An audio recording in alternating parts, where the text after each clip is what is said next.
नमस्कार, स्वागत आप सभी का डीडी न्यूज पर। आप देख रहे हैं मिड डे प्राइम। मैं हूं ओम प्रकाश दास।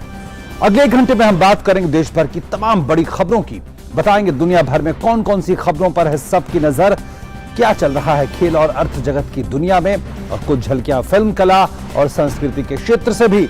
लेकिन सबसे पहले इस वक्त की सुर्खियों पर नजर।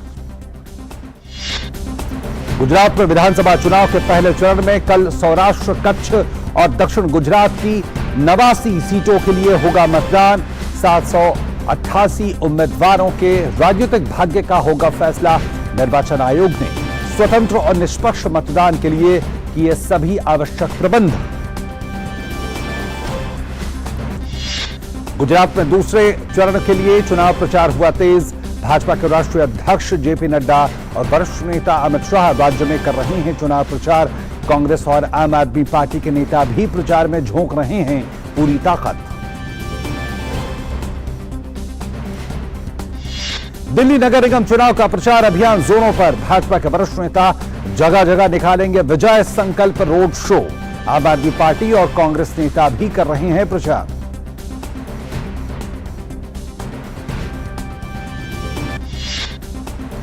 राष्ट्रपति द्रौपदी मुर्मू आज राष्ट्रीय खेल पुरस्कार 2022 और राष्ट्रीय साहसिक खेल पुरस्कार 2021 करेंगे प्रदान। टेबल टेनिस खिलाड़ी शरद कमल अंचत को 2022 के लिए मेजर ध्यानचंद खेल रत्न पुरस्कार से किया जाएगा सम्मानित। इस वर्ष खेलों में उत्कृष्ट प्रदर्शन के लिए 25 खिलाड़ियों को मिलेंगे अर्जुन पुरस्कार।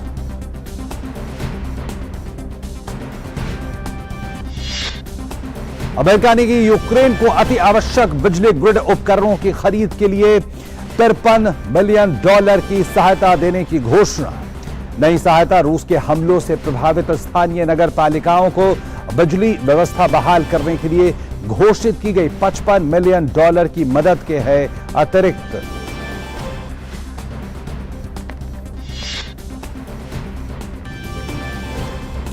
और भारत न्यूजीलैंड के बीच तीसरा अंतिम एक दिवसीय मुकाबला जारी। 220 रनों के लक्ष्य का पीछा कर रही कीवी टीम की सधी शुरुआत। सीरीज में 1-0 से पीछे है भारत।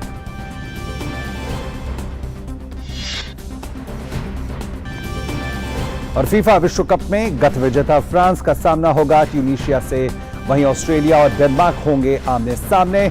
अंतिम 16 में जगह बनाने के लिए अर्जेंटीना और पोलैंड के बीच अहम मुकाबला। वहीं सऊदी अरब और मैक्सिको के बीच होगी भिड़ंत।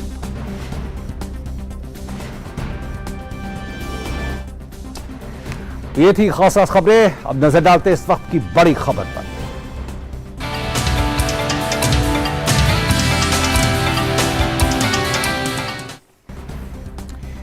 और गुजरात की बात करते हैं। गुजरात विधानसभा चुनाव के पहले चरण में कल सौराष्ट्र, कच्छ और दक्षिण गुजरात की 89 सीटों के लिए मतदान होगा।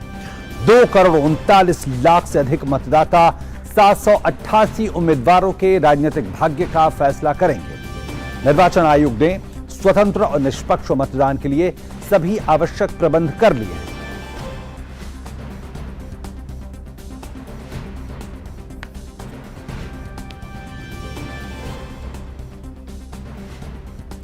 और गुजरात में आगामी चुनाव को लेकर राज्य के मुख्य निर्वाचन अधिकारी पी भारती ने यह कहा कि विधानसभा चुनाव के पहले चरण के सभी इंतजाम कर लिए गए हैं।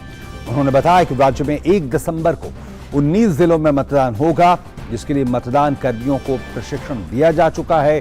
साथ ही मतदान केंद्रों पर वेब कास्टिंग की भी तैयारी हो गई है। अभी तैयारी हो चुका है। 19 डिस्ट्रिक्ट्स में हो रहे हैं और 89 कैंडिडेट्स है। हमारा पोलिंग स्टाफ का ट्रेनिंग हो चुका है। कल से रिसीविंग एंड डिस्पैचिंग सेंटर पे काम चल रहेगा। मतलब polling parties receiving and dispatching centre पे आएंगे और ईवीएम्स लेके जाएंगे। टोटल वोटर शेड फर्स्ट फेज के लिए 2,39,76,660 है। एंड इसमें मेल वोटर्स है 1,24,33,362 एंड फीमेल वोटर्स है 1,15,42,811 एंड थर्ड जेंडर का भी है 497 एंड पोलिंग स्टाफ है more than 1 lakh polling staff इसके साथ जुड़ा हुआ है। और गुजरात में दूसरे चरण के चुनाव के लिए भी मध्य और उत्तरी भाग में प्रचार तेज हो गया है। इस चरण में 5 दिसंबर को मतदान होगा। गुजरात और हिमाचल प्रदेश विधानसभा चुनाव की मतगणना एक साथ 8 दिसंबर को की जाएगी। दूसरे चरण के लिए धुआंधार प्रचार इस वक्त जारी है। वहीं राजनीतिक पार्टियां अपनी जीत का दावा कर रही हैं। भाजपा के वरिष्ठ नेता अमित शाह आज महिसागर और गांधीनगर में चुनावी रैलियां करेंगे।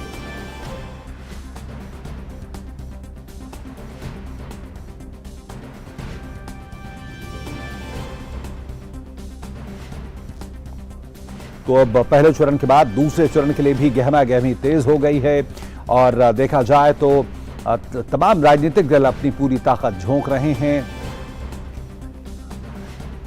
और भाजपा के राष्ट्रीय अध्यक्ष जेपी नड्डा ने आज अहमदाबाद के जमालपुर खड़िया विधानसभा क्षेत्र में रोड शो किया। नड्डा खेड़ा में भी रोड शो करेंगे।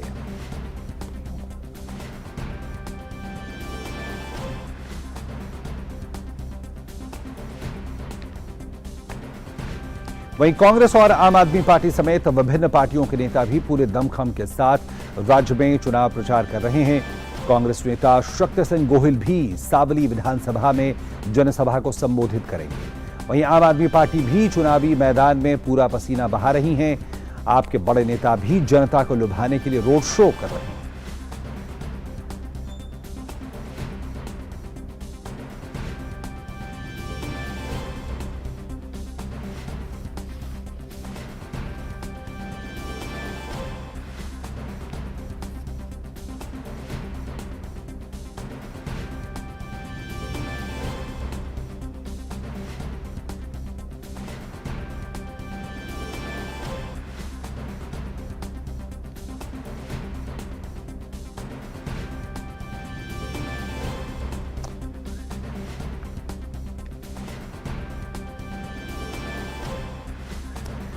और हमारे साथ हमारे संवाददाता शैलेंद्र मिश्र जुड़ रहे हैं। कच्छ में वो मौजूद हैं। शैलेंद्र, जिस इलाके में आप मौजूद हैं, हम जानते हैं कि वहां भी मतदान होना है और सौराष्ट्र का एक बड़ा इलाका है, दक्षिण गुजरात का एक बड़ा इलाका है और हमारे साथ अभिषेक सिंह भी जुड़ रहे हैं राजकोट से। सबसे पहले ये बताएं कि हम जानते हैं कि ये जो इलाके हैं, सौराष्ट्र का खासकर इलाका है, सौराष्ट्र कच्छ का इलाका, यहां हम देखते रहे बहुत कांटे की टक्कर रही है जहां तक कांग्रेस और भाजपा की बात है। क्या आपको लगता है कि भाजपा ने पिछले बार का जो परिणाम रहा है उससे सबक लिया होगा और उस तरह से चुनाव को देख रही है, उस तरह की तैयारियां हुई हैं कि कांटे की टक्कर ना हो और पिछली बार जो 99 सीटें थी उसका आंकड़ा, जो 150 का आंकड़ा लक्ष्य बनाया भाजपा ने, वहां तक पहुंचा जाए? ओपी, देखिए, निश्चित तौर पर सौराष्ट्र में एक तरह से कह सकते हैं कि बीजेपी का इसलिए ज्यादा जोर रहा है क्योंकि पिछले चुनाव में पाटीदार आंदोलन के परिप्रेक्ष्य में हमने देखा था, हालांकि उस आंदोलन का जोर उत्तर गुजरात में भी खूब था, लेकिन चुनावी नतीजों पे जो असर आया था वो सौराष्ट्र में काफी देखने को मिला था और उसकी वजह से कांग्रेस पार्टी को सौराष्ट्र में थोड़ी सी बढ़त मिलती हुई दिखाई दी थी। लेकिन आप अगर पिछले चुनाव से 5 वर्षों में देखें तो नर्मदा में बहुत पानी बह चुका है और हम देख रहे हैं कि सौराष्ट्र के जो राजनीतिक समीकरण है वो भी काफी बदले हुए हैं। पाटीदार आंदोलन की पृष्ठभूमि वो एक तरह से कहें इस बार नहीं है। पाटीदार आंदोलन के जो बड़े चेहरे थे, हार्दिक पटेल, वो खुद वीरमगाम जो अहमदाबाद के पास है वहां से चुनाव लड़ रहे हैं बीजेपी के टिकट पर। तीसरी बात यह है कि कई बड़े नेता जो कांग्रेस से जीत कर गए थे, तकरीबन आधा दर्जन विधायक, वो पार्टी छोड़ चुके हैं और उसमें से कई बीजेपी से चुनाव लड़ रहे हैं। और इसके साथ साथ एक नई टीम में कह सकते हैं बीजेपी ने संगठन में या फिर समाज में काम कर रहे युवा नेताओं, युवा प्रोफेशनल को मैदान में उतारा है। तो उस तरह से हम देख रहे हैं कि कई ऐसे समीकरण हैं जो बीजेपी को लगता है कि उनके पक्ष में इस बार चुनाव में जाएगा। और यही वजह है कि जब 99 की जो पिछली संख्या थी, बीजेपी ये मान रही है कि इस बार उससे काफी बेहतर उसका जो विधायकों की संख्या है वो होगी और 150 का लक्ष्य इसीलिए रखा गया है क्योंकि बीजेपी को लगता है कि अभी तक का जो रिकॉर्ड है पार्टी का सब सर्वश्रेष्ठ प्रदर्शन का, वो बीजेपी इस बार उससे भी आगे निकलने में कामयाब रहेगी उसका आधार बीजेपी ये लेकर चल रही है कि सौराष्ट्र और जिन इलाकों में बीजेपी का तुलनात्मक तौर पर प्रदर्शन उतना बेहतर नहीं रहा था, वहां भी इस बार बेहतर प्रदर्शन करेगी, क्योंकि इस बार कई ऐसे समीकरण हैं, कई ऐसे कारण हैं। खास तौर पर जिन इलाकों में पानी नहीं पहुंचा था वहां पानी पहुंच चुका है। उसको बीजेपी बहुत जोर शोर से चुनाव में प्रचार के दौरान उसने बताया कि देखिए, जिन समस्याओं के लिए गुजरात जाना जाता था, अब उन समस्याओं के हल के लिए जाना जाता है।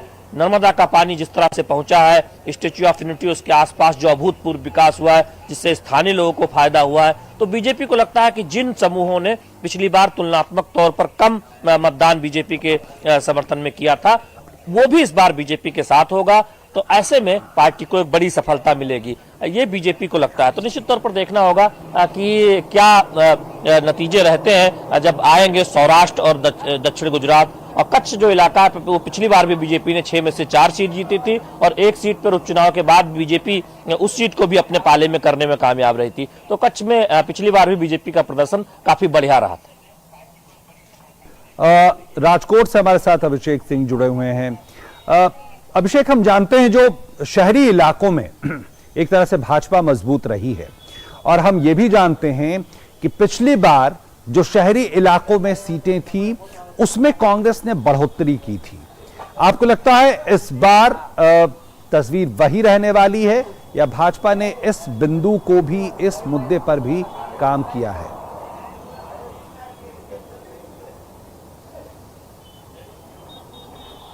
बिल्कुल ओम प्रकाश, पिछली बार 2017 की अगर बात करें तो कांग्रेस का ग्रामीण इलाकों में जो प्रदर्शन था वो तकरीबन 65 सीटें उन्होंने ग्रामीण इलाकों में जीती थी। लेकिन अगर भाजपा की बात करें तो भाजपा ने भी 43 सीटें जो है वो ग्रामीण इलाकों में जीती थी। हालांकि शहरी इलाकों में भाजपा का जो है वो तकरीबन 55 सीटों पर उन्होंने जीत दर्ज की थी। तो ऐसे में आप ये समझ सकते हैं कि पिछले बार का जो पाटीदार आंदोलन था, खास तौर पर सौराष्ट्र के अंदर, वो एक काफ़ी बड़ा फैक्टर था बीजेपी के लिए, क्योंकि बीजेपी को 99 सीटें ही हासिल हुई थी। लेकिन कांग्रेस ने जो है वो सौराष्ट्र के अंदर जो यहाँ की 48 सीटें हैं और 6 सीट अगर हम भुज का भी जोड़ लें, कच्छ इलाके का भी जोड़ लें, तो बीजेपी के हिस्से में सिर्फ 19 सीटें आई और कांग्रेस ने 28 सीटें जीती। तो पिछली बार कांग्रेस का प्रदर्शन बेहतर रहा। लेकिन इस बार के जो समीकरण हैं, इस बार ऐसा पाटीदार आंदोलन का लेकर कोई मुद्दा नहीं है। इस पूरे सौराष्ट्र के अंदर 11 जिले हैं, 3 जिले तो पिछली बार ऐसे रहे पाटीदार आंदोलन की वजह से, अमरेली, मोरबी और गिर सोमनाथ, जहां पर की बीजेपी ने खाता भी नहीं खोल पाई थी और वो सभी सीटें जो है कांग्रेस के हिस्से में गई थी। लेकिन अब जब हम गिर सोमनाथ जाते हैं और वहां के लोगों से बात करते हैं तो उनका ये कहना है कि जो विकास ऊपर से आ रहा है वो तो दिख रहा है, लेकिन जो स्थानीय लेवल पे जो विकास दिखता था वो कहीं ना कहीं अधूरा सा रह गया है। इन सभी डिस्ट्रिक्ट की बात करें तो यही है। और इस बार के भी चुनाव में जो 48 सीट है यहाँ पर, विकास एक बहुत बड़ा मुद्दा है। पिछली बार के चुनाव और इस बार के चुनाव में काफ़ी ज़्यादा फर्क है। जो विकास है, क्योंकि गुजरात को हम विकासशील राज्य नहीं कहेंगे, इसे हम विकसित राज्य कह सकते हैं। अगर इंडिया की बात करें तो ये विकसित राज्यों में आता है। और ऐसे में यहाँ के लोग अब विकसित होने के बाद, इसके बाद जो नेक्स्ट जनरेशन है, इसके बाद की जो अगली पीढ़ी है, वो और कैसे और डेवलप हो। क्योंकि एक जमाना था गुजरात में जब यहाँ पे एक छोटी साइकिल की फैक्ट्री तक भी नहीं थी, और आज यहाँ पे हवाई जहाज बनाने तक की जो परियोजनाएं हैं उस पर काम चल रहा है। राजकोट की बात करें, ऑटोमोबाइल इंडस्ट्री, ऑटोमोबाइल पार्ट्स का ये हब है, पूरे इंडिया में यहाँ से जो है सप्लाई जाता है। सूरत को आप ले ले, डायमंड सिटी, कपड़े का व्यवसाय, साड़ियों का व्यवसाय, पूरे गुजरात के आप किसी भी जिले की बात करेंगे तो किसी ना किसी चीज के नाम से वो जुड़ा हुआ है, व्यवसाय के नाम से जुड़ा हुआ है। ऐसे में ये बहुत बड़ी चीज है कि इस बार क्या है कि डेवलपमेंट या बदलाव, ये 2 मुद्दे जरूर हैं। लेकिन लोगों का मिजाज क्या है, ये कल आने वाले मतदान पेटी में ही आपको नजर आएगा। बिल्कुल बिल्कुल सही बात है। शैलेंद्र, एक बात समझाएं कि एक बड़ा हिस्सा जो जनजातीय वोटों का है उनका है, और हम जानते हैं इसके बारे में भी ये कहा जाता रहा है चुनाव पंडितों के द्वारा कि कई इलाके हैं जहां पे कांग्रेस बेहद अच्छा प्रदर्शन करती आ रही है। आपको लगता है इस बार आम आदमी पार्टी भी है, तो जो एक बनी बनाए, जो परंपरागत एक हम खांचे में बांटते हैं कि ये इलाके या ये समुदाय फलाने पार्टी को वोट करती है, वो इस बार उस समीकरण में कुछ बदलाव होगा? क्या आम आदमी पार्टी इतनी मुखर और स्पष्ट रूप से क्या सामने आ पा रही है कि परंपरागत जो सोच है उसमें वो बदलाव कर पाए?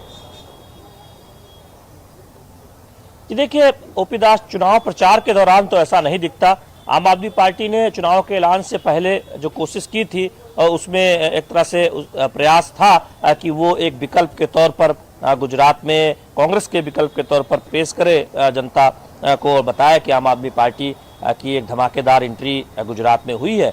लेकिन चुनाव जैसे जैसे आगे बढ़ा और टिकट वितरण हुआ, उसके बाद उसके दो प्रमुख उम्मीदवारों ने नामांकन टिकट ही वापस किया या नामांकन के बाद चुनाव से हटने का फैसला किया। और तमाम मुद्दों को लेकर जिस तरह से आम आदमी पार्टी की जो दिल्ली में अरविंद केजरीवाल की अगुवाई में सरकार है, उस पर गंभीर आरोप लगते रहे, शराब घोटाला हो या फिर कई और घोटाले और सत्येंद्र के मामला हो, तो निश्चित तौर पर वो ऐसा दिखाई नहीं दे रहा। दूसरी बात यह है कि आपने कहा कि अनुसूचित जनजाति, तो देखिए समीकरण बहुत बदले हैं। निश्चित तौर पर पिछली बार देखें चलन मैं आपको यहाँ पे रोक रहा हूँ, अनुसूचित जनजाति चलन मैं रोक रहा हूँ आपको, आप थोड़ी बने रहे हमारे साथ, आप और अभिषेक दोनों बने रहे। कुछ जो महत्वपूर्ण या जरूरी आंकड़े हैं वो जरा हम दर्शकों को बता देते हैं, उसके बाद ये चर्चा आगे बढ़ाने में मदद मिलेगी। तो अब देखें कि अगर हम आंकड़ों की बात करें तो ये गुजरात का पूरा एक नक्शा है, और ये जो पीले रंग का इलाका आप देख रहे हैं, कच्छ का इलाका, सौराष्ट्र का इलाका और ये दक्षिण गुजरात का इलाका, यही वो इलाके हैं जहां पहले चरण में मतदान होना है 89 सीटों के लिए। कुल 19 जिले हैं यहां पे। और अगर हम देखें कुछ और आंकड़ों पर नजर डालें तो आप देखेंगे कि ये इलाके क्यों महत्वपूर्ण है। हम आगे बढ़ते हैं और आप देखें कि अनुसूचित जाति आरक्षित 7 सीटें हैं और अनुसूचित जनजाति आरक्षित 14 सीटें हैं। आप देखें, इसका मतलब है कि बेहद महत्वपूर्ण उपस्थिति अनुसूचित जनजाति उम्मीदवारों या कहें उनके लोगों की हैं। इसके अलावा देखिए कुल 788 उम्मीदवार हैं, पुरुष उम्मीदवारों की संख्या 719 है और 69 महिला उम्मीदवारों की संख्या है। तो ये तो हुई बात उम्मीदवारों की। मतदाताओं की बात करें तो 2,39,00,000 और 76,000 से ज्यादा मतदाता यहां पे हैं। और इसमें भी देखें आप, पुरुष मतदाताओं की संख्या 1,24,33,000 से ज्यादा है और महिला जो मतदाता है वो 1,15,42,800 से ज्यादा हैं। तो ये तो हुआ। और ट्रांसजेंडर उनकी भी उपस्थिति है, करीब 500 उनकी संख्या है। तो ये रही। अब जरा हम समीकरणों को समझें कि 2017 के चुनाव परिणाम हमें क्या बताते हैं। तो 89 सीटें हैं और इन 89 सीटों में से भाजपा को 48 सीटें भाजपा के हिस्से में गई थी और कांग्रेस के हिस्से में 38 सीटें गई थी या और अन्य के खाते में 2। तो आप देखिए कि किस तरह की टक्कर थी भाजपा और कांग्रेस के बीच में। इन पहले चरण की सीटों में 10 सीटों का फासला था और कांग्रेस एक तरह से बहुत जमीन उसने कवर करने की कोशिश की। इसके अलावा अगर हम इलाकेवार देखें किन इलाकों में किन पार्टियों का दबदबा रहा, तो आप देखेंगे कि जो सौराष्ट्र कच्छ का इलाका है, यानी जब सौराष्ट्र बोलते सौराष्ट्र और ये कच्छ का इलाका, जब हम सौराष्ट्र कच्छ की बात करते हैं तो भाजपा को 23 सीटें मिली थी इस क्षेत्र में, कांग्रेस के हिस्से में 30 सीटें आई थी, कुल 54 सीटें इस सौराष्ट्र कच्छ के इलाके में आते हैं। तो ये आंकड़े तो हमें ये बताते हैं कि कांग्रेस एक तरह से बढ़त में थी। वहीं दक्षिण गुजरात, यानी हम बात कर रहे हैं इस दक्षिण गुजरात के इलाके में की बात करते हैं, खासकर शहरी इलाका है और कई वहां पे हम जानते हैं व्यापारी समुदाय हैं और वहां पे एक तरह से शहरी क्षेत्र है, वहां पे एक तरह से भाजपा को बढ़त मिली थी। अगर हम 2019 का जो लोकसभा चुनाव था उनके आंकड़ों को अगर विधानसभा वार समझने की हम कोशिश करें कि कितनी सीटों पर बढ़त मिली थी, तो लोकसभा की इन जो अगर हम कॉन्स्टिट्यूएंसी को देखें तो लगभग 86 सीटों पर, विधानसभा की सीटों पर भाजपा को लीड मिली थी 2019 के विधानसभा चुनाव के नजरिए से और कांग्रेस को महज 3 सीटों पर लीड मिली थी। तो ये आंकड़े बताते हैं कि किस तरह से चीजें बनी हैं, बिगड़ी हैं तमाम पार्टियों के लिए। और अब देखें कुछ बड़े नामों की हम बात कर लेते हैं इस चरण में खासकर। तो आप देखें ये इसुदान गढ़वी आम आदमी पार्टी के मुख्यमंत्री फेस हैं, मुख्यमंत्री उम्मीदवार घोषित किया है आम आदमी पार्टी ने। ये खंभालिया सीट से लड़ रहे हैं। और बड़े नामों की बात करें तो हम देखें ये जाने माने नाम अर्जुन मोड़वाड़िया कांग्रेस के पोरबंदर से चुनावी खम ठोक रहे हैं, गुजरात कांग्रेस के अध्यक्ष रहे हैं। इसके अलावा आप देखें एक बहुत चर्चित नाम जामनगर उत्तर से रिबाबा जाडेजा, रविंद्र जडेजा जो क्रिकेटर हैं उनकी पत्नी हैं। और इसके अलावा जो है तमाम तरह की जो है रविंद्र जडेजा भी इनके लिए चुनाव प्रचार करते देखे गए हैं। और कुछ बड़े नामों की हम बात करें तो ये देखें, मौजूदा सरकार में मंत्री हैं, सूरत पश्चिम से विधायक हैं पूर्णेश मोदी, और इनके पास रोड, परिवहन, नागरिक उड्डयन, पर्यटन और तीर्थ विकास जैसे विभाग रहे हैं। और बड़े नाम की बात करें तो ये देखें, लिम्बड़ी सीट से हैं किरीट सिंह राणा, जो मंत्री हैं वन, पर्यावरण और क्लाइमेट चेंज के एक बड़े नाम। जहां तक कि पहले चरण की अगर हम बात करें, एक और हम नाम लेते हैं, हर्ष संघवी हैं, जो गृह मंत्री स्वतंत्र प्रभार इनके पास रहा है, मजूरा सीट से हैं। तो ये कुछ बड़े नाम हैं, और भी बड़े नाम इस पूरे पहले चरण में हैं, लेकिन निश्चित तौर पर बहुत ही रोचक, बहुत ही कांटे की टक्कर यहां पिछले बार देखने को मिली थी। अभिषेक, अगर हम बात कर लें, जो आंकड़े हमने दिखाए हैं, ये साफ तौर पर दिखा रहा है कि किस तरह से गुजरात के जो कच्छ और सौराष्ट्र का जो इलाका था, वहां पे कांग्रेस कितनी मजबूती से लड़ी थी। कांग्रेस के पास अब यह है कि अहमद पटेल जैसा नाम नहीं है, और कांग्रेस के पास हम ये भी देख रहे हैं कि कई बड़े नाम, हार्दिक पटेल हैं, आकोश ठाकुर हैं, ये अब भाजपा के खाते में या कहें भाजपा के पाले में हैं। आपको लगता है कि बेहद नुकसान होगा? न रणनीति बनाने वाले अहमद पटेल जैसे नाम हैं, जो युवा जो नाम थे वो भी अब भाजपा के पाले में। अभिषेक।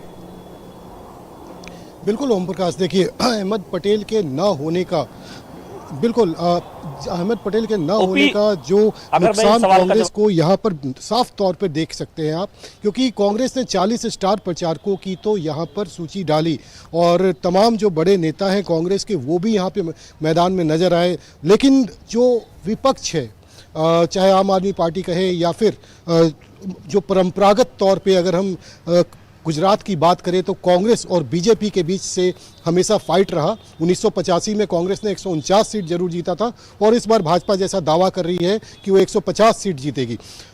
कहीं ना कहीं कांग्रेस जो है वो अपने 2 दशक से जो सत्ता से बाहर है, अब जमीनी स्तर पर वापसी करने की इस बार कोशिश जरूर कर रही है, लेकिन उसके लिए सबसे बड़ा जो झटका है वो शायद आम आदमी पार्टी होगा।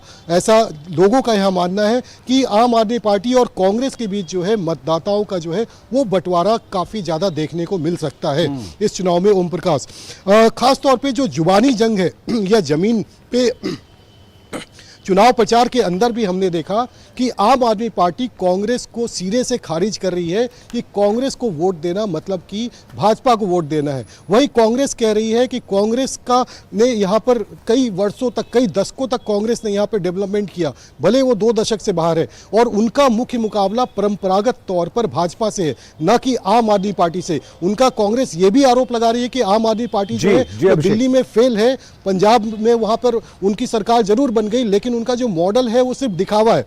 लेकिन जिस तरीके से हम देख रहे हैं इस पूरी राजनीति को, तो कांग्रेस और बीजेपी ये दोनों के दोनों पार्टियां जो है अपने अपने कैंडिडेट के पक्ष में लगातार धुआंधार इन्होंने प्रचार किया। कहीं ना कहीं थोड़ा सा फीकापन आप कहेंगे तो हम जरूर कहेंगे कि जो विपक्ष है उसको उसके चुनाव प्रचार में रहा, लेकिन बीजेपी ने जिस तरीके से अपनी जो कल्याणकारी योजनाएं जिस तरीके से काम किया उसे जन जन तक पहुंचाने का काम किया है। जी शैलेंद्र, आखिरी सवाल आपसे, जो आम आदमी पार्टी की जो पूरी भूमिका है उसके बारे में अभिषेक उन्होंने बताया, ये आप हमें समझाएं कि भाजपा का प्रचार हम देख रहे हैं बहुत ही धुआंधार रहा है।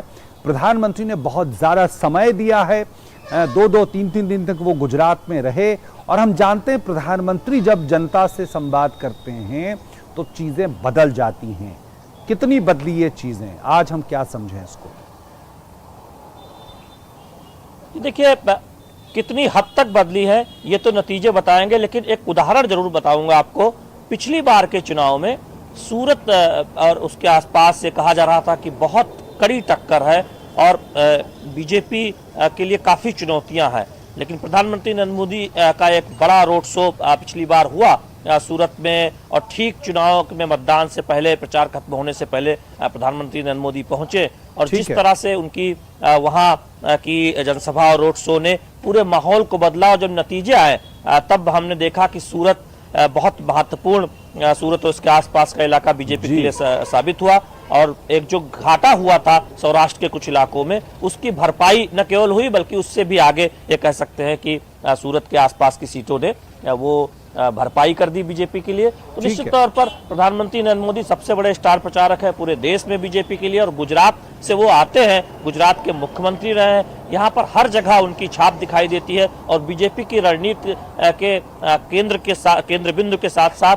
हम ये कह सकते हैं कि उन्हीं की अगुवाई में एक तरह से पूरा चुनाव प्रचार बीजेपी यहाँ की रणनीति के साथ आगे बढ़ाती है। तो निश्चित तौर पर पार्टी को लगता है कि उसका एक बहुत बड़ा असर पड़ने वाला, और यही वजह है कि जब कई जगहों पर स्थानीय उम्मीदवारों से नाराजगी होती है, तब बीजेपी के जो स्थानीय कार्यकर्ता हैं, नेता हैं, वो जनता को ये समझाते नजर आते हैं कि देखिए आपका जो मत है वो प्रधानमंत्री नरेंद्र मोदी को मजबूत करने के लिए है। बहुत गुजरात के जो हमारे बेटे को पास मजबूत वक्त करने इतना के ही लिए है। तो स्थानीय स्तर पर और समीकरण को मत अभिषेक, देखिए। मैं आपको यहीं पे रोकूंगा।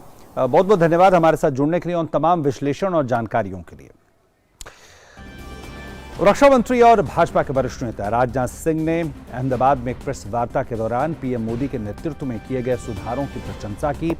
उन्होंने कहा कि सुधारों को लागू करते वक्त सरकार ने कभी भी राजनीतिक नफा नुकसान की चिंता नहीं की। वहां भी स्ट्रक्चरल अथवा प्रोसीजरल रिफॉर्म्स करने की जरूरत हुई है, कहीं भी हमारे प्रधानमंत्री ने उसमें संकोच नहीं किया है। इस दृष्टि से उन्होंने नहीं देखा इससे हमारा कितना राजनीतिक लाभ होगा अथवा इससे हमारी कितनी राजनीतिक हानि होगी। चाहे कोई भी फैसला रहा हो, चाहे वो डीमोनेटाइजेशन का फैसला रहा हो, चाहे डिसइन्वेस्टमेंट का फैसला रहा हो, चाहे आर्टिकल 370 का फैसला रहा हो, 35A के बारे में फैसला रहा हो, 3 तलाक कानून भारत की संसद में पारित कराने का फैसला रहा हो, कभी इस बात की चिंता नहीं की कि हमारा इससे कितना राजनीतिक लाभ होगा, इससे हमारी कितनी राजनीतिक हानि होगी। और भ्रष्टाचार के मुद्दे पर विपक्षी दलों को घेरते हुए केंद्रीय मंत्री ने कहा कि आज के समय में लाभार्थियों के पास पूरा पैसा पहुंच रहा है। उन्होंने इसके लिए व्यवस्था किए गए बदलावों का भी जिक्र किया। लेकिन राजीव गांधी जी ने एक बार चिंता व्यक्त की थी, क्या करें मेरी समझ में नहीं आता, 100 पैसा मैं ऊपर से भेजता हूं लेकिन बड़ा मुश्किल 14 पैसा नीचे पहुंच पाता है लोगों के पास। लेकिन मोदी जी के प्रधानमंत्री बनने के साथ ही उन्होंने सिस्टम में ऐसा बदलाव लाया कि आज मैं विश्वास के साथ कह सकता हूं कि 100 पैसा यदि ऊपर से चलता है तो 100 का 100 पैसा लोगों की जेबों में पहुंचता है। करप्शन को रूट आउट करना, करप्शन को मिनिमाइज करना, यह केवल भाषण देकर नहीं किया जा सकता है। करप्शन को मिनिमाइज करना है, करप्शन को रूट आउट करना है, तो उसके लिए सिस्टम में बदलाव लाना होगा। और इस काम को यदि किसी ने किया है तो हमारे प्रधानमंत्री ने किया है। और यहां पर रुक रहे मिड डे प्राइम में एक छोटे से ब्रेक के लिए, बने रहे हमारे साथ। REC unleashes the potential of energy. REC funds energy. Funding that catalyzes. Funding that inspires. Funding that transforms. For sustainability and reliability. For investment and development. Adding value every day in every way. This is what our energy is. This is REC.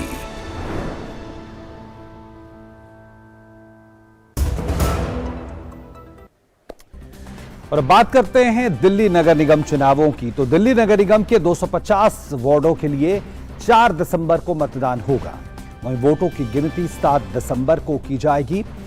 चुनाव के लिए प्रचार जोरों पर है। BJP चुनाव प्रचार में कोई कसर नहीं छोड़ना चाह रही है और यही कारण है कि कई केंद्रीय मंत्री और वरिष्ठ नेता पार्टी के प्रचार में जुटे हुए हैं।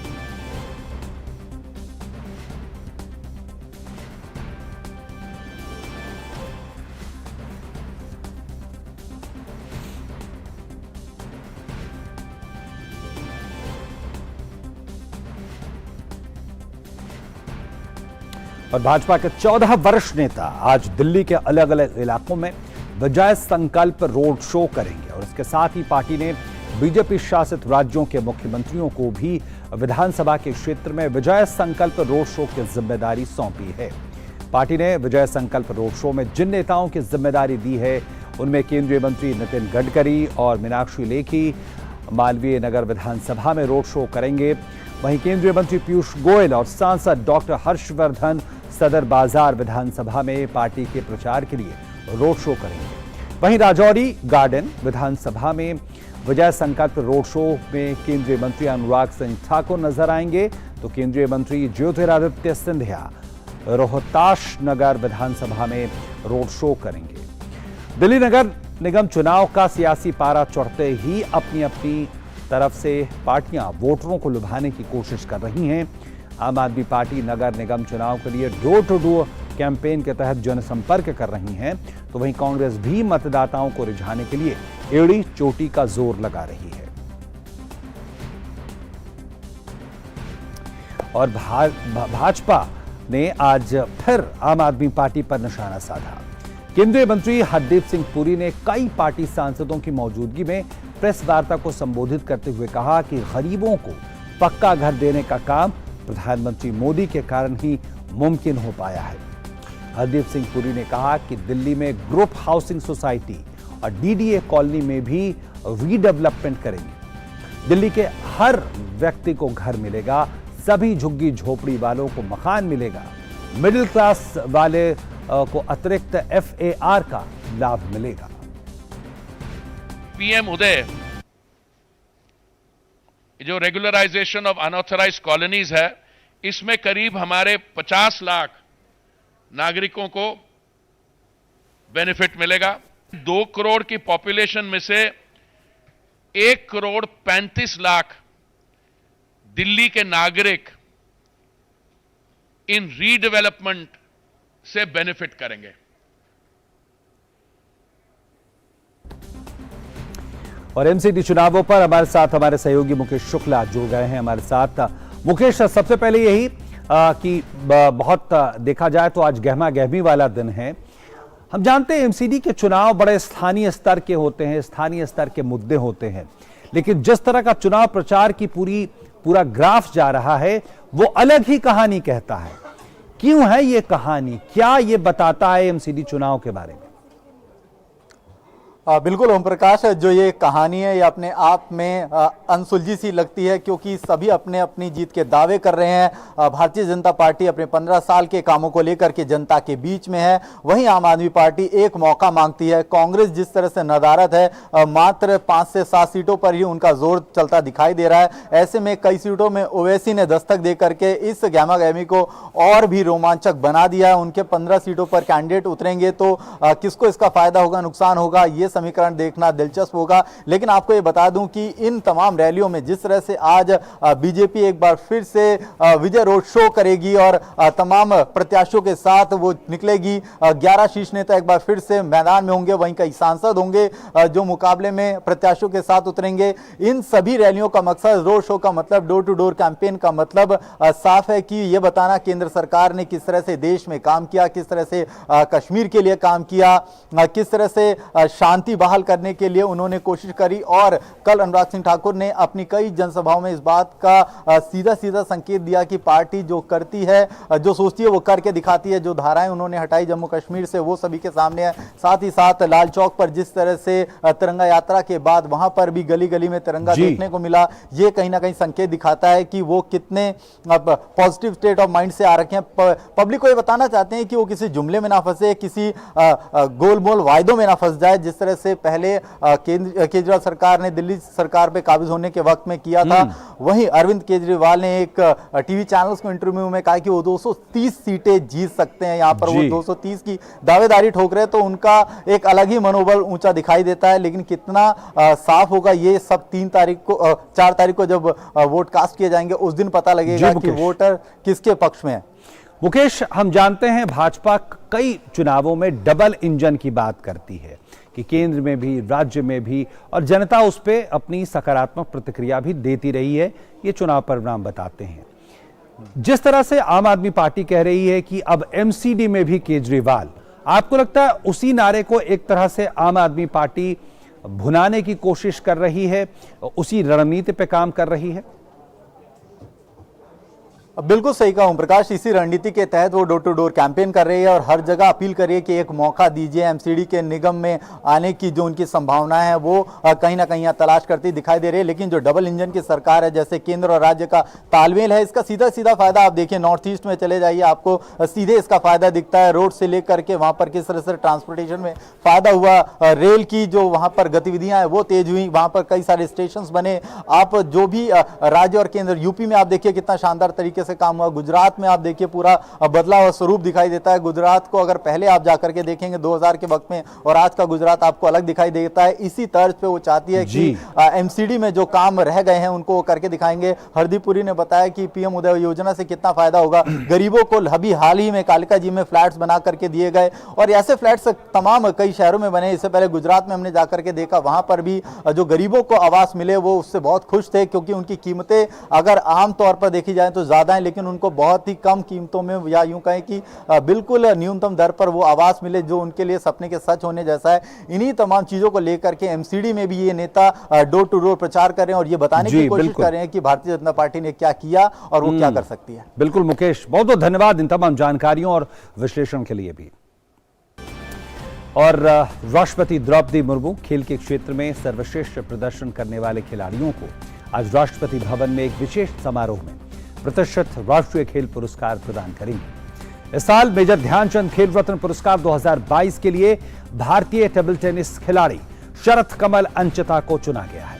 वहीं 25 बेहतरीन खिलाड़ियों को अर्जुन पुरस्कार से सम्मानित किया जाएगा। खेल के क्षेत्र में सर्वश्रेष्ठ प्रदर्शन और उत्कृष्ट योगदान के लिए दिए जाने वाले प्रतिष्ठित राष्ट्रीय खेल पुरस्कारों की घोषणा पहले ही हो चुकी है। अब विजेता खिलाड़ी आज शाम 4 बजे राष्ट्रपति भवन में एक विशेष रूप से आयोजित समारोह में राष्ट्रपति द्रौपदी मुर्मू के हाथों प्रतिष्ठित पुरस्कार प्राप्त करेंगे। इस साल मेजर ध्यानचंद खेल रत्न पुरस्कार 2022 के लिए भारतीय टेबल टेनिस खिलाड़ी शरथ कमल अंचिता को चुना गया है। शरथ कमल साल 2019 में पद्मश्री पुरस्कार से सम्मानित किए जाने वाले पहले टेबल टेनिस खिलाड़ी बने थे। तमिलनाडु के रहने वाले शरथ कमल अंचिता ने इस साल राष्ट्रमंडल खेलों में 3 स्वर्ण और 1 रजत पदक अपने नाम किया था। उनके नाम राष्ट्रमंडल खेलों में कुल 7 स्वर्ण, 3 रजत और 3 कांस्य पदक दर्ज हैं। राष्ट्रीय खेल पुरस्कार 2022 के लिए चयनित खिलाड़ियों में अधिकतर खिलाड़ी राष्ट्रमंडल खेल 2022 में शानदार प्रदर्शन करते हुए पदक लेकर आए थे।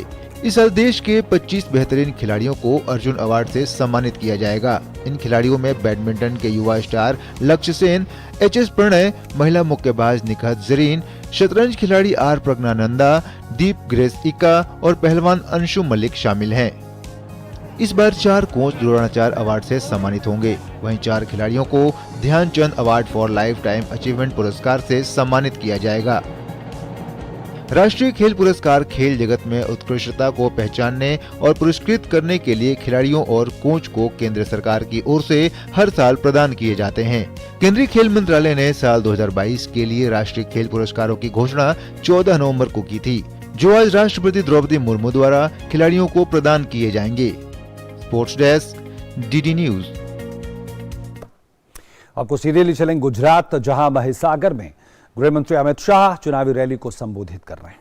हम भारतीय जनता पार्टी की सरकार आदिवासीओं बजेट की बात करिए तो गुजरात में जયારે કોંગ્રેસિયાઓની છેલ્લી સરકાર હતી ત્યારે આદિવાસી કલ્યાણ માટે 900 કરોડ રૂપિયાનું બજેટ આપ્યું. કેટલું આપ્યું ભાઈ? જરા જોરથી બોલો. 900 કરોડ. કેટલું? ખાલી 900 કરોડ. અને હમણાં ભૂપેન્દ્રભાઈએ બજેટ મૂક્યો. એ બજેટમાં આદિવાસીઓના કલ્યાણ માટે 1 લાખ કરોડ રૂપિયા ફાળવવામાં આવ્યા છે. તો કહો क्या 900 કરોડ અને क्या 1 લાખ કરોડ?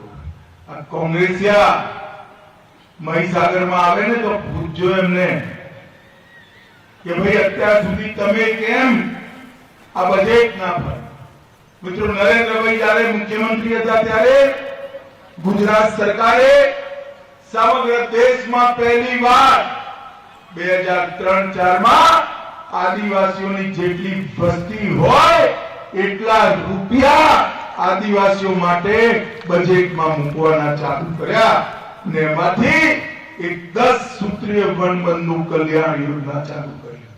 आ वन बंधु कल्याण योजना हेठळ आदिवासी व्यक्ति, आदिवासी गाम અને આદિવાસી ક્ષેત્ર આમ ત્રણેય ક્ષેત્રનો વિકાસ કરવાનું કામ આ ભારતીય જનતા પાર્ટીએ કર્યું, નરેન્દ્ર મોદીજીએ કર્યું। એને તહેત રોજગાર, શિક્ષા, આર્થિક વિકાસ, સ્વાસ્થ્ય સેવાઓ, વીજળી, ઘર, પાણી, સડક, સિંચાઈ અને અર્બન ડેવલપમેન્ટ આ બધું જ કામ આ વન બંધુ કલ્યાણ યોજના હેઠળ કર્યું। અને 5 વર્ષમાં એ જમાનામાં 5 વર્ષમાં 1 લાખ કરોડ રૂપિયા પહેલી વાર આદિવાસીઓ માટે મોદીજીએ ખર્ચ્યા। આદિવાસીઓ માટે નવી ઔદ્યોગિક પ્રશિક્ષણ સંસ્થાન ITI બનાવી। નર્મદા जिला कुल 4 वन कौशल्य केंद्र बनाया। राजपीपला में आदिवासियों माटे मेडिकल कॉलेज शुरू करी। आदिवासी बाळकोनो 100% दाखलो प्राथमिक शिक्षण में थाय एनी शुरुआत करी। आदिवासी बाळकोना स्कॉलरशिप में पण नरेंद्र मोदी जी पधारो कर्यो। आज 33 लाख बाळकोने स्कॉलरशिप। तो गृहमंत्री अमित शाह महिसागर में चुनावी रैली को संबोधित कर रहे थे। ये वो इलाका है जहां दूसरे चरण के तहत गुजरात में चुनाव होना है, मतदान होना है। आगे बढ़ेंगे और जम्मू कश्मीर के सीमावर्ती इलाकों में शांति कायम करने के लिए सीमा सुरक्षा बल लगातार प्रयास कर रहा है। बीएसएफ के IG DK बूरा ने कहा कि पड़ोसी क्षेत्रों के कई प्रयासों के बावजूद सीमाओं को घटना मुक्त रखा गया है। सीमा पर घुसपैठ की 7 कोशिशों को नाकाम किया गया।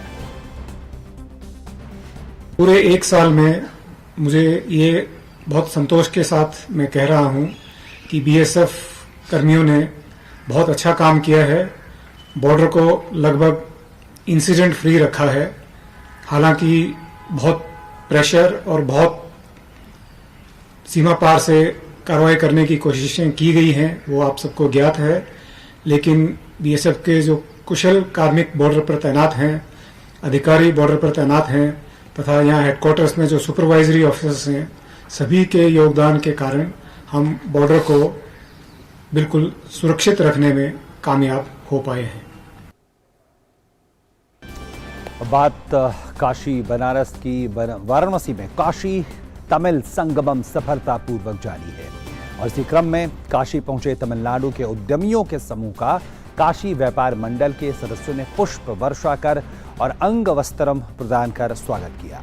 काशी में दीनदयाल हस्तकला संकुल में काशी तमिल व्यापार पाठशाला का आयोजन किया गया, जिसमें काशी और तमिल के उद्यमी आपस में एक दूसरे से अपने विचार साझा कर रहे हैं।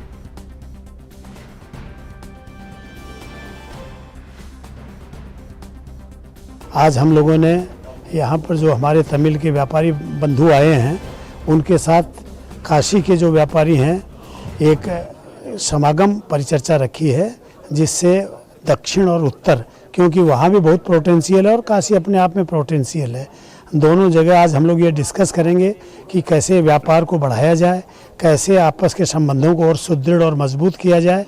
इस प्रकार के समागम से, इस प्रकार के इंटरेक्शन से एक फ्रूटफुल रिजल्ट सामने आएगा, जो काशी का व्यापार बढ़ाने में भी महत्वपूर्ण भूमिका का निर्वहन करेगा और तमिलनाडु में भी वहाँ के लोगों के लिए काफ़ी लाभप्रद होगा। ट्रेड फैसिलिटेशन सेंटर के प्रांगण में तमिल भाइयों का हम स्वागत कर रहे हैं और हम व्यापारीगण उनके साथ विचार विमर्श करेंगे। उनकी संस्कृति, उनके व्यापार करने का ढंग, उनके तरीकों से हम लोगों को ऊर्जा मिलेगी और नए सुअवसर मिलेंगे व्यापार करने के। हमारी संस्कृति से वो अवगत होंगे और आदान प्रदान होगा एक दूसरे के विचारों का। और इस खबर पर हमारे साथ सीधे वाराणसी से जुड़ रहे हैं हरिकेश बहादुर। हरिकेश, दोनों राज्यों के व्यापारी जुट रहे हैं, किन चीजों में, किन क्षेत्रों में, किन वस्तुओं या कहें किन सेवाओं के क्षेत्रों में आपको लगता है दोनों क्षेत्रों में व्यापार और बढ़ने की उम्मीद की जा सकती है इस संगमम के बाद? ओपी, सबसे पहले तो मैं आपको बताऊं कि जिस जगह पे ये कार्यक्रम चल रहा था वो दीनदयाल हस्तकला संकुल के नाम से जाना जाता है। यहाँ के सांसद जब बने प्रधानमंत्री तो इसकी नींव रखी और जो अवधि तय की गई थी उस अवधि से कम समय में यह बनकर तैयार हुआ। तो ये जिस काम के लिए बना उसी को गति दे रहा है। काशी तमिल संगमम का जो आयोजन काशी तमिल व्यापार पाठशाला का यहाँ के व्यापारियों ने किया, आप जैसा कह रहे हैं कि किन व्यापार को, किन विधा के, तो उनमें जैसे जो ज़्यादातर उत्पाद वो हैं जो हस्तकला से हस्तकला वाले हैं, जो जीआई उत्पाद के नाम से जैसे जाने जाते हैं। क्योंकि यहाँ पर जो लोग आए थे उनमें जीआई के लिए काम करने वाले एक रजनीकांत जी हैं जो पद्मश्री से सम्मानित हैं, यहाँ काशी के ही हैं।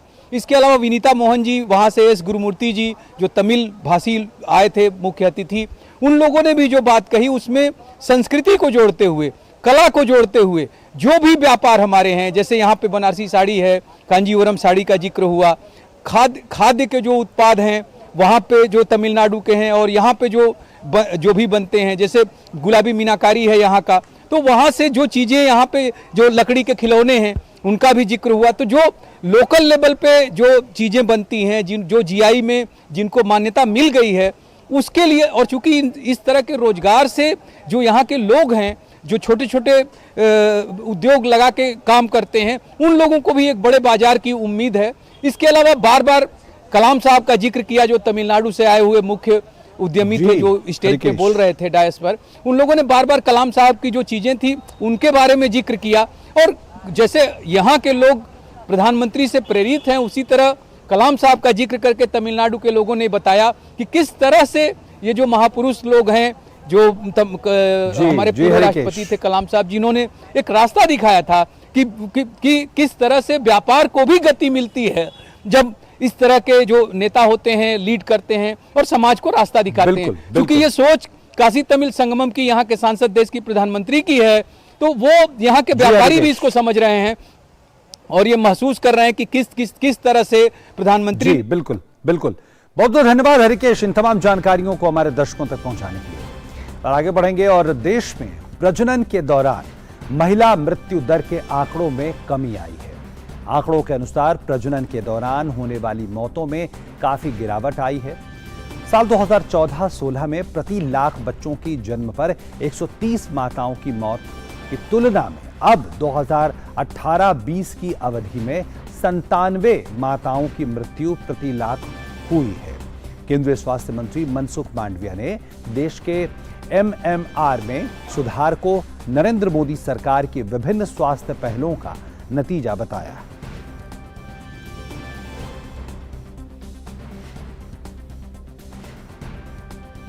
केंद्र सरकार के ई मार्केट प्लस यानी जेम पोर्टल ने 1 लाख करोड़ रुपए के मूल्य के खरीद का आंकड़ा पार कर दिया है। इससे भारत सरकार को 10 से 15% की बचत हुई है। और इस विषय पर जेम के मुख्य कार्यपालक अधिकारी पीके सिंह से बात की हमारे संवाददाता ओपी यादव ने। डिजिटल सेवाओं को बढ़ावा देने के लिए भारत सरकार लगातार काम कर रही है और इसी का बेहतरीन उदाहरण है जिम पोर्टल। अभी हमारे साथ जिम पोर्टल के सीईओ पीके सिंह मौजूद है। आइए बात करते हैं देश में स्वच्छ और पारदर्शी प्रशासन की अवधारणा को मजबूती प्रदान करने में जिम पोर्टल कितना महत्वपूर्ण साबित हो रहा है। सर, प्रधानमंत्री जी जो बोलते हैं वो डिजिटल सेवाओं का जो विस्तार है स्वच्छ और पारदर्शी प्रशासन की संकल्पना का एक बेहतरीन उदाहरण है। आप क्या कहेंगे जिम पोर्टल के संदर्भ में बात करें तो? स्वच्छ पारदर्शी के अलावा मैं कहूँगा समावेशी भी, मतलब हम बोलते हैं इंक्लूसिव, ट्रांसपेरेंट एंड एफिशिएंट। अगर हमारी ग्रोथ देखें आप तो अभी जैसे मैंने आपको बताया कि आज 4 बजे शाम को हमने इस वित्तीय वर्ष में 1 लाख करोड़ का व्यवसाय का टारगेट कंप्लीट कर लिया है और जिस रेट से हम जा रहे हैं वो काफ़ी इनकरेजिंग है। हो सकता है हम इस साल 1.5 लाख का रखा था, उससे बहुत ज़्यादा अचीव कर पाएँ इस एक वित्तीय वर्ष में। करीब इस पोर्टल पे 1.3 करोड़ ट्रांजैक्शंस, 1.3 करोड़ ट्रांजैक्शन अब तक हो चुके हैं जिनकी वैल्यू करीब 3 लाख करोड़ है। सर, अगर बात करें प्राइवेट जो डिजिटल सर्विसेज प्रदान करने वाली बहुत सारी कंपनियां, उनसे हमारा ये प्लेटफॉर्म किस तरह बेहतर है? जेम पोर्टल माननीय प्रधानमंत्री के विजन से स्टार्ट हुआ था करीब 6 साल पहले, तो हमारी जर्नी बहुत ही शॉर्ट रही है। बट अगर हम सिर्फ आंकड़ों में बात करें, नंबर्स में कितने लोग इसमें बाइंग सेलिंग करते हैं और कितने ट्रांजैक्शंस होते हैं पर डे, तो हम वर्ल्ड में बिगेस्ट है। अगर अपने देश में देखें तो जो कि हमारा कंपैरिजन नहीं होता है बिकॉज हम गवर्नमेंट को केटर करते हैं, बट अगर लास्ट ईयर के आंकड़े देखें तो हमने करीब $14 बिलियन का व्यवसाय किया था और बाकी जो बड़े दो हैं उन्होंने 17 और 23 किए थे। तो इस साल हम वो 17 और 23 को अच्छे से क्रॉस कर जाएंगे। अगर बात करें सर राज्यों की, कौन कौन से राज्यों में इसका ग्रोथ बढ़ रही है और कौन कौन से जो उत्पाद है, कौन कौन सी जो सर्विसेज है उनमें ज़्यादा रुझान बढ़ रहा है? देखिए, राज्यों में बहुत ही कड़ी प्रतिस्पर्धा है। अगर देखें तो नंबर 1 नंबर 2 रोज़ के हिसाब से चेंज हो सकते हैं, लेकिन आज का आंकड़ा देखें तो राज्यों में सबसे आगे गुजरात राज्य है, फॉलोड बाय उत्तर प्रदेश, तीसरे नंबर पे महाराष्ट्र है, चौथे पे मध्य प्रदेश है। तो ये 4 स्टेट कंसिस्टेंटली compete करते हैं। तो जेम पोर्टल के CEO पीके सिंह, जिनका मानना है कि जेम पोर्टल न केवल डिजिटल सर्विसेज को बढ़ावा देकर ग्राम स्तर पर, पंचायत से लेकर राष्ट्रीय स्तर पर स्वच्छ, पारदर्शी और समावेशी प्रशासन का मजबूत प्रतीक बन रहा है, बल्कि राष्ट्र विकास को गति देने का महत्वपूर्ण जरिया भी बन रहा है। मेरे सहयोगी कैमरामैन कुलदीप के साथ मैं OP Yadav, DD news, Delhi. तो जेम पोर्टल बड़े बदलावों को हवा दे रहा है। और अब जुड़ते हैं हर जगत की खबरों से।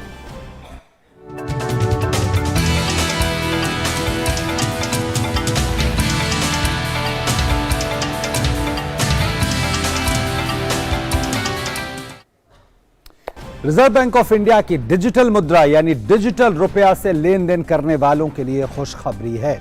आरबीआई डिजिटल रुपए के खुदरा इस्तेमाल से संबंधित पहला पायलट परीक्षण 1 दिसंबर से शुरू करने का ऐलान किया है, जिसमें सार्वजनिक और निजी क्षेत्र के 4 बैंक शामिल हैं। डिजिटल मुद्रा के खुदरा उपयोग संबंधी पायलट परीक्षण 1 दिसंबर को चुनिंदा जगहों पर शुरू किए जाएंगे। इसमें ग्राहक और बैंक मर्चेंट दोनों शामिल हैं। रिजर्व बैंक इससे पहले डिजिटल रुपए के थोक खंड का पहला पायलट परीक्षण 1 नवंबर को पूरा कर चुका है। रिजर्व बैंक के मुताबिक इलेक्ट्रॉनिक रुपया एक डिजिटल टोकन के स्वरूप में वैध मुद्रा होगी। इसको इस समय जारी होने वाली कागजी मुद्रा और सिक्कों के मौजूदा आकार में जारी किया जाएगा। आरबीआई के मुताबिक डिजिटल रुपया परंपरागत नकद मुद्रा की ही तरह धारक के लिए भरोसा, सुरक्षा और अंतिम समाधान की खूबियों से लैस होगा। नकदी की तरह डिजिटल रुपया के धारक को किसी भी तरह का ब्याज नहीं मिलेगा और लेकिन इसे बैंकों के पास जमा के लिए इस्तेमाल किया जा सकता है। आरबीआई के मुताबिक डिजिटल रुपए के खुदरा उपयोग के इस परीक्षण में स्टेट बैंक ऑफ इंडिया और आईसीआईसीआई बैंक समेत 4 बैंक शामिल हैं। डिजिटल रुपए का यह परीक्षण दिल्ली, मुंबई, बेंगलुरु और भुवनेश्वर में होगा। और वक्त है खेल की खबरों का।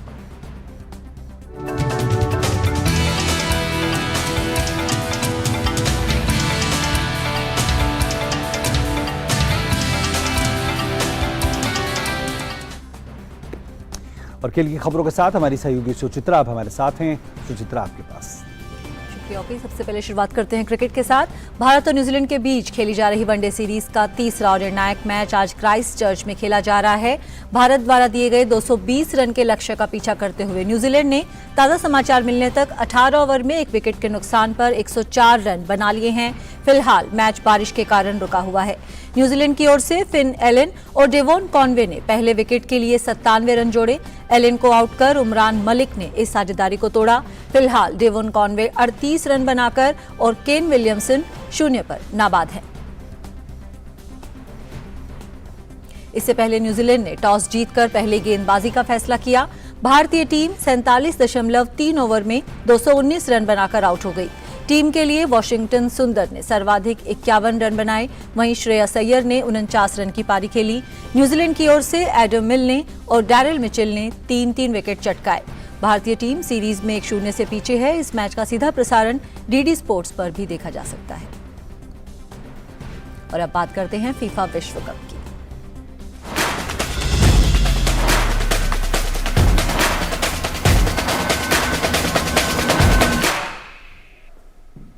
फुटबॉल विश्व कप में आज एक ब्लॉकबस्टर मुकाबले में लायनल मेसी और रॉबर्ट लेवेंडोस्की की टीमें आमने सामने होंगी। ग्रुप सी के मैच में आज अर्जेंटीना का सामना पोलैंड से है। पोलैंड को हराने के साथ ही अर्जेंटीना का अंतिम 16 में पहुंचना सुनिश्चित हो जाएगा। हार या ड्रॉ के बाद अर्जेंटीना को ग्रुप के दूसरे मैच के परिणाम पर निर्भर रहना होगा। अर्जेंटीना को हराकर फुटबॉल विश्व कप के इतिहास का बड़ा उलटफेर करने वाली सऊदी अरब की टीम के पास भी अपना आखिरी ग्रुप मैच जीतकर नॉकआउट में पहुंचने का मौका है।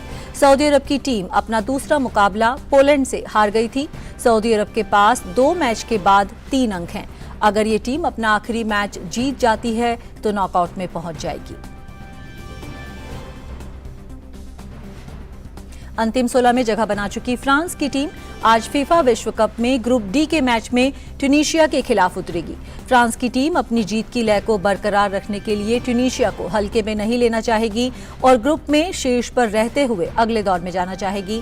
फ्रांस ने ऑस्ट्रेलिया को 4-1 से और डेनमार्क को 2-1 से शिकस्त देकर अंतिम 16 का टिकट कटाया था।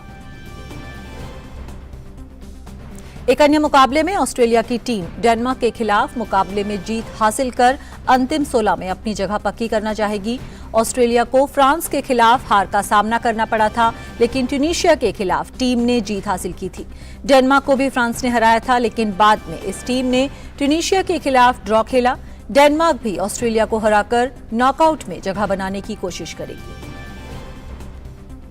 तो ये थी इस वक्त की खेल की प्रमुख खबरें। तो आज बड़े 2 फुटबॉल स्टार लेवेंडोस्की और लायनल मेसी आमने सामने होंगे फुटबॉल विश्व कप में। और वापस चलते हैं ओपी के पास। बहुत बहुत धन्यवाद सुचित्रा। तो निश्चित तौर पर फीफा विश्व कप बेहद रोमांचक मुकाबले की तरफ बढ़ रहा है, जहां तक का बेस्ट 16 की बात है।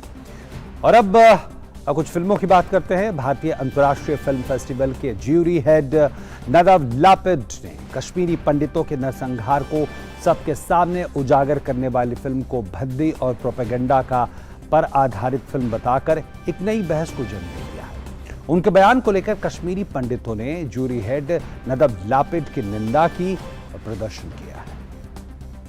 हिंदुस्तान का कद वर्ल्ड में बढ़ रहा है, साथ साथ ही नरेंद्र मोदी जी का भी जो कद बढ़ रहा है उसको कहीं जख्म पहुंचाने की कोशिश हो रही है। जिस भी कंट्री का वो जूरी था उस जूरी को पहले अपनी कंट्री में देखना चाहिए, वहां की ह्यूमन राइट्स वायलेशन वो किस तरह करते हैं। उसका हक नहीं बनता कि कश्मीरी कौम पर कोई उंगली उठाए, और ये एक शर्मनाक बात है और हम इसकी पूरी निंदा करते हैं। वो एक लेफ्टिस्ट आइडियोलॉजी का इजराइल का बंदा है, मगर दुख मुझे उन लोगों से है कि जो हमारे इंडिया में इस चीज को डिनाई करते हैं, उन्हें स्टेज देते हैं। सबसे पहले तो कंडेमनेशन उनका आना चाहिए, because Kashmir files is not a propaganda. ये तो हमारे प्रधानमंत्री ने प्रमोट की है, और हमारे देश के यश प्रधानमंत्री जिस चीज को प्रमोट करेंगे डेफिनेटली उसके पीछे कुछ तो सच्चाई होगी। उन्होंने शायद 5% देखा है, 50% देखते ना शायद आपके पैरों के नीचे से जमीन नहीं रहती। वो जिन्होंने एक स्टेटमेंट ऐसा दिया है फिल्म डायरेक्टर ने, हम उस चीज की कंडेम करते हैं। पूरा मेरी पंडित समुदाय और जितना भी हिंदू समुदाय है वो इस चीज को कंडेम करता है। उन्होंने फिर से कश्मीरी पंडित के जख्मों के ऊपर नमक छिड़का है। This as a terror attack, because terror attack जो है आजकल सिर्फ बम से नहीं होता है, अटैक ऐसे भी होता है। जो पढ़े लिखे लोग हैं आजकल ऐसे ही अटैक करते हैं। सो आई वेरी स्ट्रांगली फील ये जो चेयरमैन ऑफ द जूरी था, इसको प्लांट किया गया था वहाँ पे, और उसने कश्मीरी पंडित्स को बदनाम किया। उसने देश के खिलाफ एक मुहिम चलाई है और वो अपना काम करके चला गया। और इसके साथ मिड डे प्राइम के आज के इस अंक में इतना ही, लेकिन डीडी न्यूज पर खबरों का सिलसिला जारी है। आगे आप देख सकते हैं इस वक्त। नमस्कार।